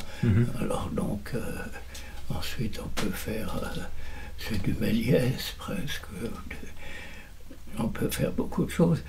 Alors à ce moment-là, la musique sera, pour le scénario sera la musique venue de l'opéra. Des choses connues comme Bizet, L'amour est enfant de bohème, ou des choses comme ça. Et puis après, dans le film, il y aura de temps en temps, certainement, comme je fais dans mes films, de la vraie musique, un peu de la musique de film qui n'est plus celle que je faisais il y a 40 ans. Et puis, dans l'opéra, c'est une musique à faire, par un musicien à trouver, etc. Mais ça, ce sera quelque chose qui sera relativement nouveau, parce que vous avez beaucoup fait composer avant, mais depuis les dernières années, vous faisiez plutôt de l'emprunt musical. Oui, voilà. Là, il y aura de l'emprunt et de la création musicale. Si ça se fait à l'opéra, oui. Et vous avez déjà une idée d'avec quel musicien vous voulez travailler? Pas du tout, je ne connais pas. J'ai aucune idée. Mais vous avez un peu en tête quel genre de musique ou pas du tout? Non. Ouais. Il peut y avoir de temps en temps un air classique qui rappelle, pour les besoins de la chose, qui rappelle qu'on est dans un opéra, mais après il faut que ça soit autre chose. Car l'opéra, j'en ai vu qu'un dans ma vie, mais j'ai l'impression, quand je regarde Google, même si c'est moderne, c'est trop classique, ou on veut faire moderne, etc. Ce qui n'est pas le cas. Il doit y avoir un côté plus battleur. Battleur, ça c'est musique moderne, mais sur un battleur. Très bien. Je rappelle juste quand même, parce que je le dis pour les étudiants de l'ECAL, mais aussi parce que je sais que d'autres personnes évidemment sont en train de regarder, que le livre d'images, donc votre dernier film, il va y en avoir comment est-ce qu'on pourrait dire, une exposition à Nyon cet été dans le cadre du festival Vision du Réel, qui, alors là, je me retourne du côté de Fabrice surtout, qui aura lieu donc pendant l'été, on ne sait pas encore quand, puisque tout le festival est en train de se déplacer, qui serait une possibilité de voir en fait tout le dispositif démonté, c'est ça, c'est-à-dire les sons, les images, organisées de façon différente que de façon linéaire dans le film. Comment est-ce qu'on pourrait expliquer, Fabrice? Ouais, c'est un peu le film d'effet, quoi, qu'on puisse se le refaire, que le visiteur, voyageur, se refait le film, que moi qu'on en aurait redéfait. C'est un peu comme réouvert. Ou un peu comme quand vous travaillez avec un film, là on a travaillé de nombreuses semaines sur le film, où on s'arrête parfois sur un plan, pour lui changer la couleur, et machin. C'est un peu ça, d'avoir cette approche-là, de pouvoir d'être séparé de l'image et du son, et de pouvoir voyager dans le film, et que chacun puisse faire du film le sien, quoi. Enfin, de faire sien le film, plutôt. Et il y aura aussi la possibilité à l'automne de pouvoir revoir le film, pour ceux qui ne l'auraient pas vu, de voir complet tel qu'il était. En fait, c'est le même film, hein, bien sûr. À ce moment-là, il est sur un écran où il est sous 40. Et ce sera cet été au Château de Nyon. C'est une ville où vous avez grandi d'ailleurs. Vous avez fait partie du ski club de Nyon, non? Non, l'équipe de football minime. Ah oui. Moi, je me souviens que quand j'avais dû travailler, je ne sais plus pour quelle raison, sur la ville de Nyon, il y avait un historien qui s'occupait du ski club et qui me disait que vous étiez vraiment, vous lâchiez enfant, vous n'étiez pas du tout sage quand vous montiez le remont de pente, vous lâchiez la perche avant d'arriver au sommet de Saint-Cergue, où je ne sais pas où vous alliez faire du ski. Voilà, je ne sais pas. Ah, Saint-Cergue, Saint-Cergue. À Saint-Cergue, je pense. Ah, oui, j'ai bien connu, parce que j'ai fait presque tout mon collège à Nyon, tout à fait. Voilà, ce sera cet été dans le cadre du festival Vision du Réel. Espérons. Espérons qu'on ait le droit de se réunir et d'y aller. Après, une seule personne peut y entrer, ça suffit. Hein, oui, c'est vrai. Une après l'autre. Très bien. Une après l'autre, c'est vrai, on pourrait passer les uns après les autres. Ouais. C'est vraiment pour faire une expérience personnelle, comme on l'a quand on monte le film ou quand on travaille dessus, quoi. Mais après, il y a des questions des étudiants Elles arrivent par flow, mais comme c'est un peu, comme je les ai pas regardées parce que je vous ai écouté, Ah. vous voyez, je me suis dit je vais pas vous les poser. Bah allez, la première qui arrive. Ouais, ça m'est égal. Là, elle est en japonais, j'aurais demandé. Oui, il y avait un étudiant qui avait posé la question sur les réseaux sociaux, parce qu'il disait, c'était Axel Besançon, qui est un étudiant de deuxième année, qui fait un documentaire, et il demandait effectivement si... est-ce que vous regardez ce qui se passe sur les réseaux sociaux? Est-ce que vous regardez? Pas jamais. Mais j'y suis pas, je ne sais pas ce que c'est. Mais quand vous regardez toujours la télé sur un écran de télé, pas sur votre ordinateur. Vous la regardez vraiment? Oui, oui, encore. Chacun à sa place. Encore, oui.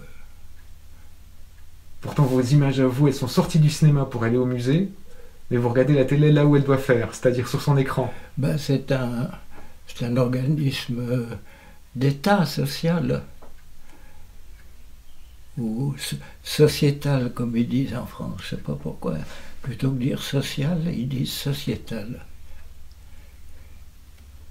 Avec cette idée, malgré tout, qu'elle est publique, donc elle va sur un écran qui lui est destiné. Peut-être, oui. Ouais.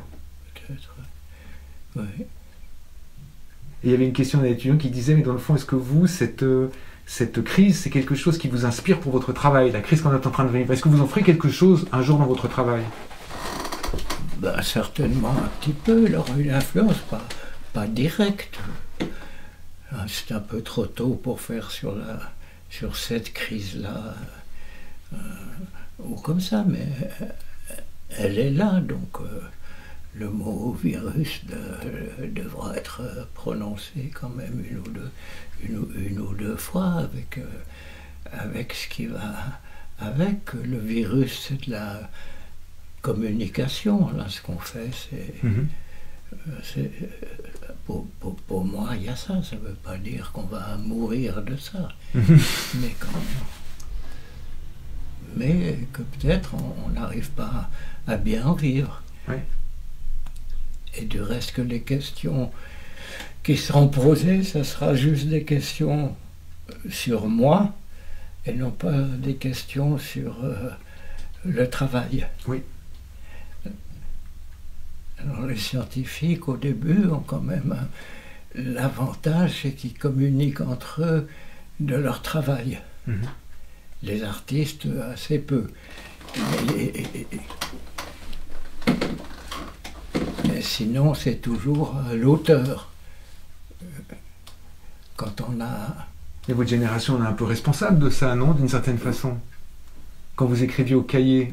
Oui, mais c'était dans un but très précis. C'était la politique des auteurs.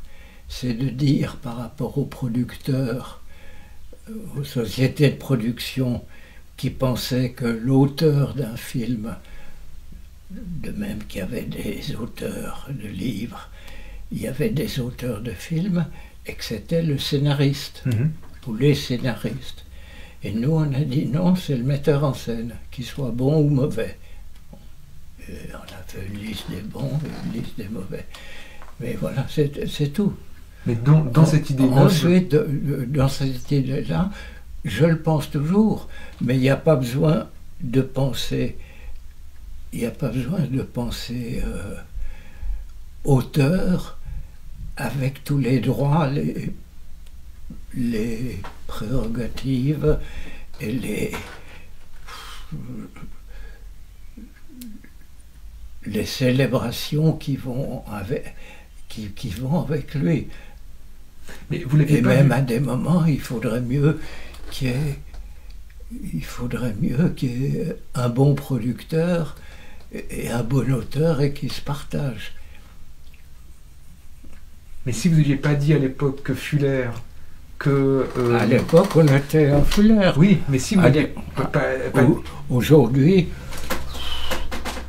non, c'est un auteur moyen. On peut pas... Il y a des degrés. Nicolas Ray aussi, ouais. Il a fait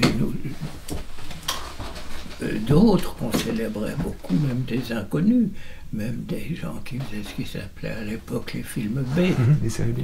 Voilà. Mais s'il n'y avait pas eu en fait dans le fond cette chose-là, peut-être que Hitchcock ne serait pas devenu un auteur et sa carrière se serait peut-être mieux portée, peut-être. Non, mais il a eu une belle carrière, c'est normal qu'à la fin ça s'effiloche un peu. Mais effectivement, c'est la politique des auteurs qui a lancé les gens comme Hitchcock et qui sont devenus aujourd'hui, il y en a 2 ou 3, il n'y a qu'à regarder. Regardez, mais les 3/4 ne sont plus des auteurs.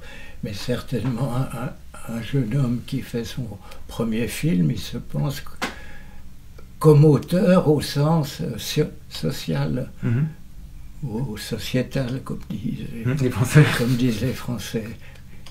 Il se pense auteur. Et est-ce que vous avez l'impression presque que cette chose-là, c'est... Ils se pensent auteurs. Ils font une différence alors qu'on n'en faisait pas. Nous, entre documentaire et fiction. Oui. On a célébré Jean Rouch au même titre qu'Hitchcock ou que Griffith. Et ça, c'est venu de Langlois aussi, de sa façon de projeter les films.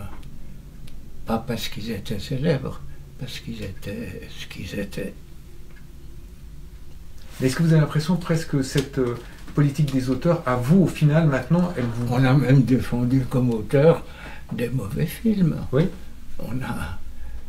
Pour moi, il y a un seul film où Becker était vraiment auteur, c'était Touchez pas au Grisby. Ouais. D'autres films, pas du tout, Goupé-moi rouge ou quoi, Arsène Lupin, et même, par exemple, Montparnasse 19, où il avait remplacé Ophuls. Et j'avais fait un critique qui lui avait fait de la peine, parce que j'avais dit c'est bien parce que c'est mauvais. Et qu'il a osé faire mal.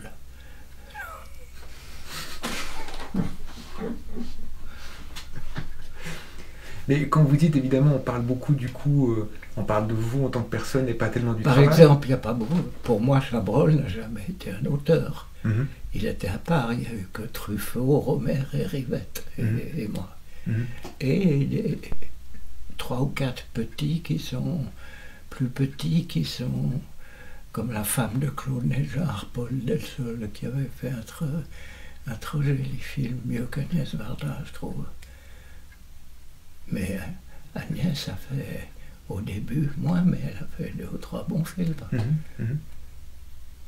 Selon nous.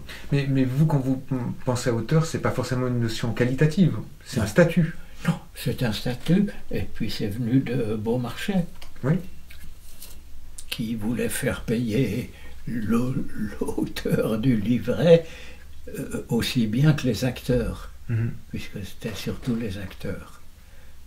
Mais comme par exemple, vous trouvez que le mot cinéaste, il est synonyme de réalisateur ou rien à voir? Ou d'auteur? Je trouve les 2 mots pas bien. Ouais.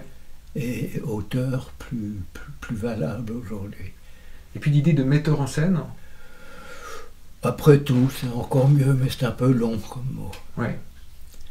C'est pas director, comme chez les anglo-saxons. Directeur est bien. Ouais. Sauf que les 3/4 ne le sont pas vraiment. Mais c'est vrai, il y en a qui ont vraiment été. Lubitsch était vraiment un directeur. Un directeur, ouais. Et puis l'idée d'architecture, parce qu'on a l'impression qu'il y a des gens qui construisent, puis des gens qui habitent les maisons. J'ai l'impression que vous avez construit un peu de la maison cinéma. Puis après, il y a des réalisateurs, et c'est pas qualitatif, qui les habitent plutôt, c'est-à-dire qu'ils occupent les pièces, qu'ils les occupent mieux que d'autres, des fois. Puis il y a des gens qui ont fait grandir cette maison cinéma, puis peut-être que vous en faites partie. Des gens qui ont ouvert, fait tomber des murs, ouvert. Vous vous voyez comme ça ou pas du tout? C'est une projection de ma part. Ou est-ce que vous... Vous voyez, vous dites Rivette, je trouve que Rivette, il a donné de la liberté à beaucoup de personnes en faisant son travail, comme vous aussi. Puis après, il y a des gens qui sont des gens qui habitent les pièces qui ont été définies, et plus ou moins bien. Je pense que quand vous parlez de Fuller, je pense que c'est quelqu'un qui habite bien la maison cinéma, qui l'a rempli complètement. Même peut-être des gens comme je sais pas, plein de réalisateurs américains, Hawks, c'est peut-être quelqu'un qui habitait bien la maison cinéma, et Hitchcock, on a, comme vous, ouvert un peu une partie. Donc plutôt des architectes. Oui. Vous avez beaucoup parlé de peinture, mais on n'a pas beaucoup parlé d'architecture. Ça, peut-être. Je crois qu'on n'y pensait pas. Hawks, pour moi, est un meilleur cinéaste que j'emploie encore ce mot, mais c'est un meilleur cinéaste que Fuller. Fuller a une certaine passion et quelque chose. Souvent, leurs premiers films sont, pour moi, sont préférés à leurs derniers. Mais est-ce que meilleur, c'est un sens, en fait, dans le fond, meilleur ou pas? C'est comment ils se sentent? Non, mais on peut dire mieux, je sais pas, mieux fait, comme Delacroix quand il reprochait à Courbet de ne pas savoir faire une épaule. Oui. Voilà. De moins bien exécuté. Oui, c'est ça. De moins bien exécuté. Comme il y a des meilleurs médecins que d'autres, sans doute. Ben, forcément, le diagnostic, c'est quelque chose. Je sais pas si...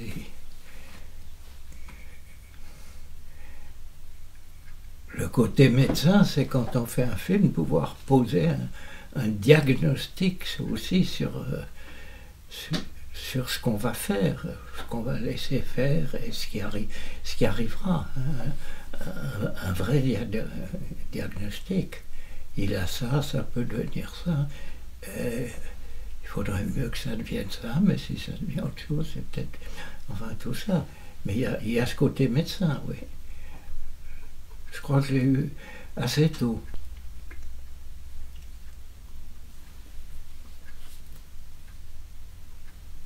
Et juste pour terminer, vous avez parlé de Rohmer, vous avez évoqué son nom tout à l'heure, parce qu'on a parlé du langage aussi.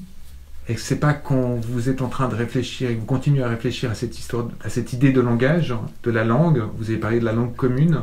Est-ce que dans le fond, Rohmer n'était pas une des personnes qui était le plus proche de ses préoccupations avec vous, dans ce groupe, non?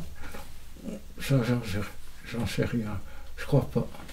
Je crois pas, non. J'étais beaucoup plus proche de Rivette.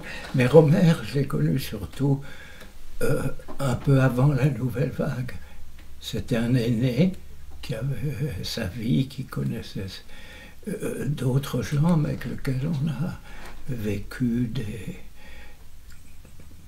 presque ensemble, presque en même temps, tous les jours, même café, même femme, et des choses très, très différentes avec les autres. À la fois plus près par la vie. Et puis Rohmer, quand je l'ai connu, il vivait caché. C'était un prof dont la famille, personne ne savait qu'il s'intéressait au cinéma. Je l'ai connu quand il écrivait ses premières chroniques pour les temps modernes. Et après, ça s'est plus effiloché. Je l'ai rencontré de nouveau tout à la fin de sa vie, quand on habitait à Paris, la même maison que lui, le même appartement où il y avait les films de Losange. Voilà. Il vous manque toutes ces personnes avec lesquelles vous avez travaillé? Oui, beaucoup, parce qu'on parlait beaucoup. Maintenant, quasiment plus. On parle des films, quand il y a un film à faire, on connaît en dehors, plus différent. Bon, au fond, non, c'est pareil, parce qu'on personne, sauf un peu avec Rohmer, on parlait avec Truffaut et Rivette, pas du tout de la vie personnelle, si on veut dire.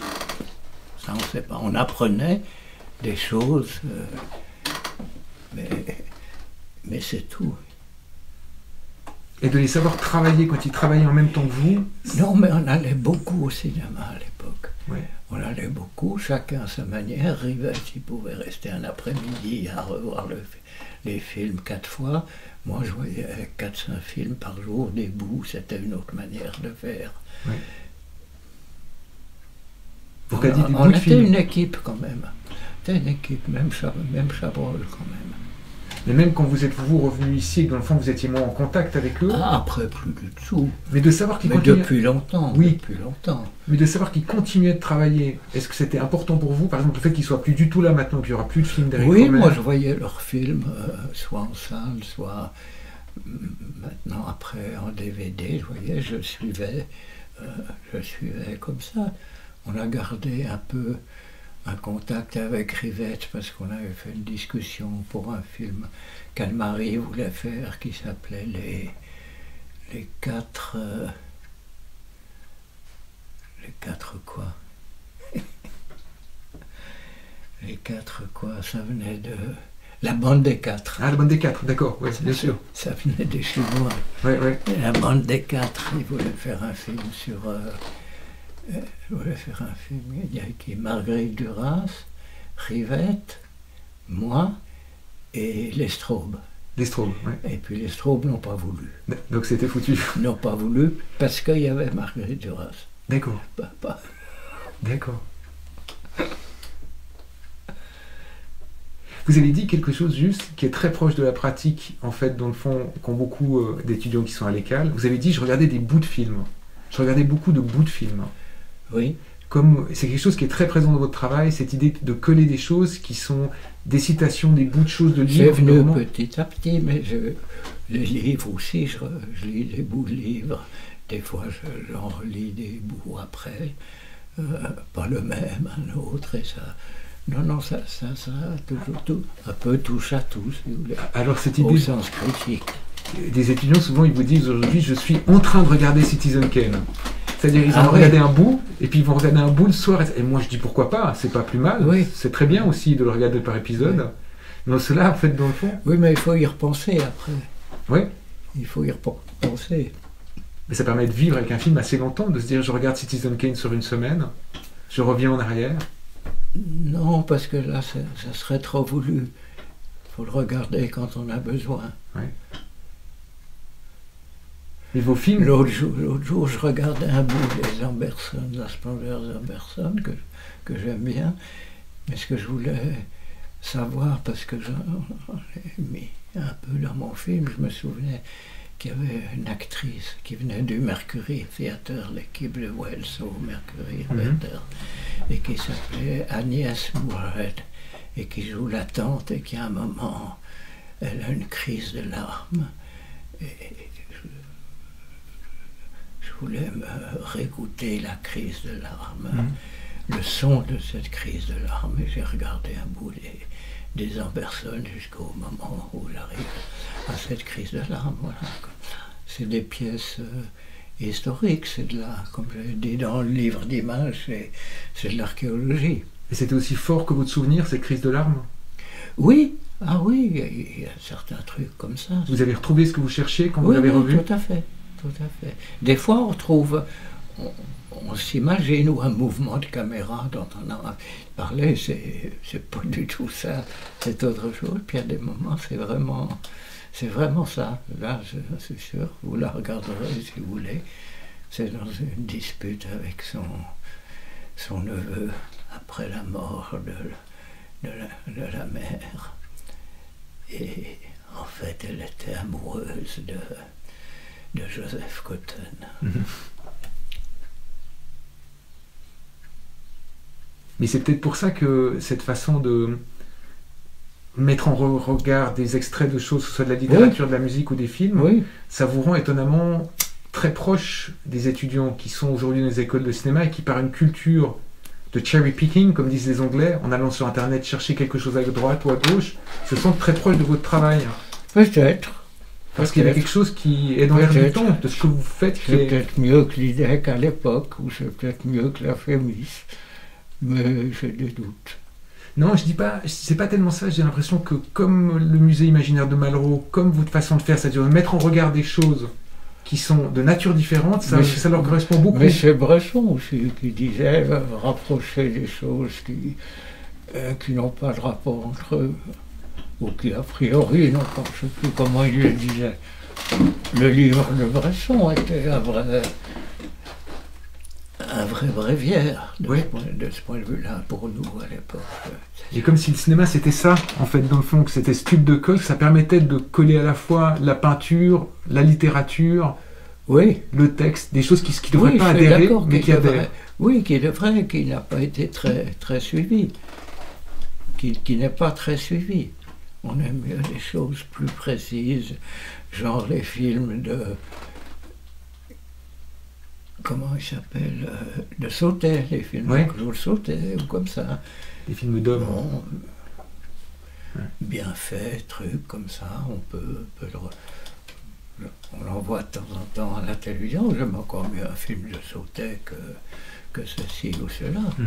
Mais je peux pas en regarder un autre le lendemain. Non, il faut qu'ils se demandent mais qu'est-ce qu'ils font quand... Ce que c'est peut-être pas demander Niepce.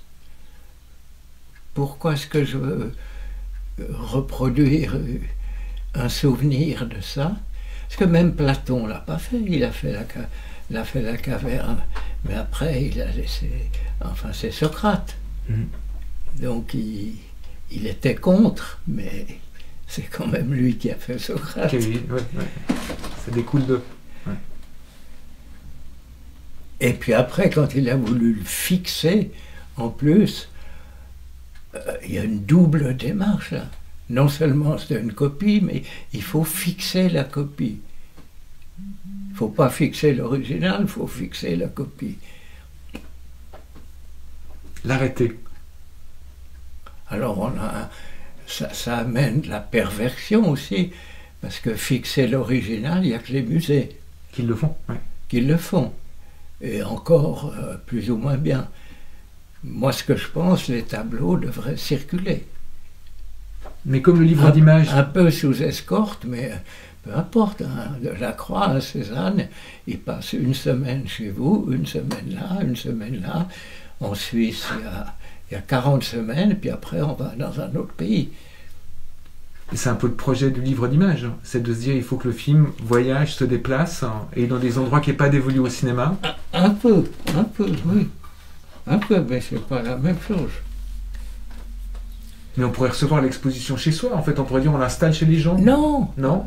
non, parce qu'il y a trop. Il faut que ça soit dans un endroit qui est effectivement distancié des autres. C'est une clairière, c'est un petit théâtre, c'est un... Ceci, là, il peut rester. S'il y a 12 villageois, ben, il y a 12 villageois. Et puis, comme le tableau de... Ah, on n'a pas retrouvé le nom encore. Si, c'est Aimé Pache. Ah oui, C'est voilà. Aimé Pache. Aimé Et pendant que vous Mais parliez, c'est à la COP que ça m'est revenu. C'est quand vous avez parlé de la COP, Aimé Pache m'est revenu. Je ne peux pas vous dire pourquoi. Non, mais Pache, c'est un bouquin de Ramus que Oui, j'aimais bien sûr. bien. Je ne les Oui. ai pas tous lus, mais celui-là, j'aimais bien. Oui. Puis je m'en suis un petit peu espéré. Ben alors, comme fait mes Paches, on le met dans un café, Oui. à côté de la télé. Oui. Puis voilà, c'est tout. Une fois, on peut faire ça. Mais merci beaucoup, en tout cas, Merci à vous. d'avoir Merci, passé ce petit merci moment aux avec nous. élèves. Merci. Si vous me permettez un message plus affecté, comme ça, de vous dire qu'on tient à vous. Et qu'on espère que Oui, vous oui, êtes en- j'en suis. Même si j'étais moins protestant, en fait, et calviniste, je vous dirais, je tiens à vous, en J'en fait. suis. Et moins gêné. Mais voilà, on espère que vous vous portez bien. Et on se réjouit de Ben, voir pour le prochain. l'instant, ça Vous va. avez l'air de vous porter Ça bien. va, ça va. Je vais garder mon masque alors, du coup. D'accord. Et mon sourire. Merci Jean-Luc. Merci à vous, Lionel.